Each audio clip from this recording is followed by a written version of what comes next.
Hi, I'm an old guy and I do maths, and the instruction today is pretty abrupt. I don't know why I'm complaining because I wrote it, but it is pretty abrupt. Draw this cubic. 3y equals x cubed minus 5. So this is a cubic. Cubics look like this, or sometimes like this when they're positive. Now this type of cubic does not have a local maximum or a local minimum. What it's got is this shape and a point of inflection. So let's get into this. Let's find everything in a systematic way. So the first thing I'm going to do is I'm going to rewrite this. So y is equal to x cubed minus 5 all over 3. That now looks like a cubic that you would recognize. And the first thing we're going to go after is we're going to go after the y-intercept. It's the easiest thing to do, so we start off with the easy stuff. So here's the y-intercept, y-axis badly drawn, x-axis badly drawn. What do? We make x equal 0. It's really simple.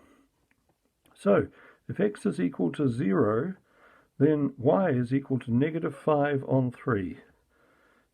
So if x is 0, y is negative 5 on 3, we have our first point. This also turns out to be the point of inflection, because in this form, even with a dilation factor, which is what this 3 is, this thing is centered on the y-axis. So we're looking at one of these, and its y-intercept and its point of inflection is 0, negative 5 on 3. So two birds with one stone. Now the next thing we're going to do, which is slightly trickier, is we're going to look for where y is equal to 0. So what is the x-intercept? And for that, I'm going to rewrite this in this form. This 3 divides both of those, so I can write this like this. And I'm going to make that equal to 0 because we want y to equal 0 when we do this. Okay, so x cubed on 3 is equal to 5 over 3. I've simply moved that over to that side of the equation by adding 5 on 3 to both sides. Next thing, get rid of this 3, so x cubed is equal to 15 on 3. I've multiplied both sides by 3. Happy days. Easy. Now what I'm going to do is I'm going to get rid of this cube. And I do that by taking the cube root of 15 on 3. Now, up here, I could have simplified this to 5. So if I can do that there, I can write this as x is equal to, the cube root of 5. That is a 5, badly written. Now, the cube root of 5 is about 1.7.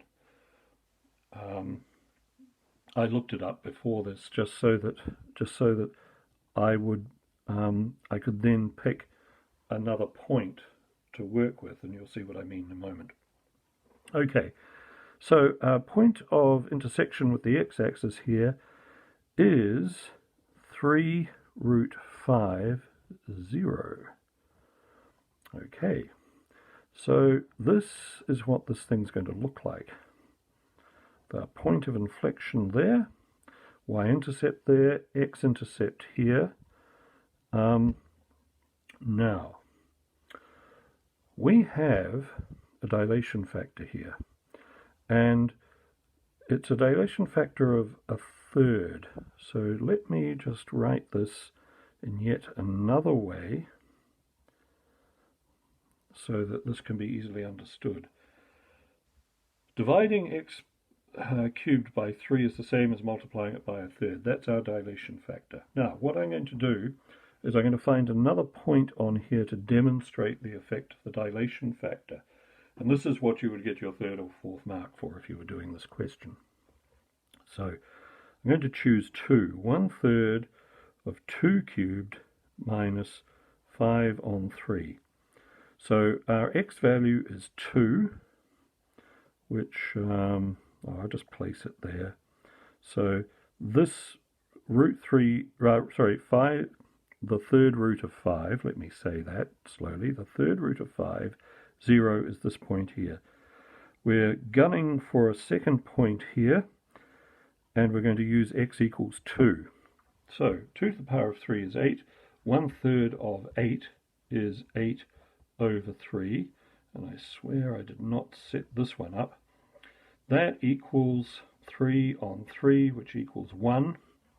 This point here is 2, 1. And that gives us some evidence to show the teacher or the marker that we understood that there was a dilation here, and we went to the trouble of putting in a value so that we could demonstrate that. So these are the crucial points on this cubic. We've got everything in here we need. We've got the point of inflection, we've got the two intercepts, and a point on the graph demonstrating the dilation. We could choose a point up here, we could choose a point down here. This last bit, I just chose 2 for convenience because I could do 2 to the power of 3 in my head.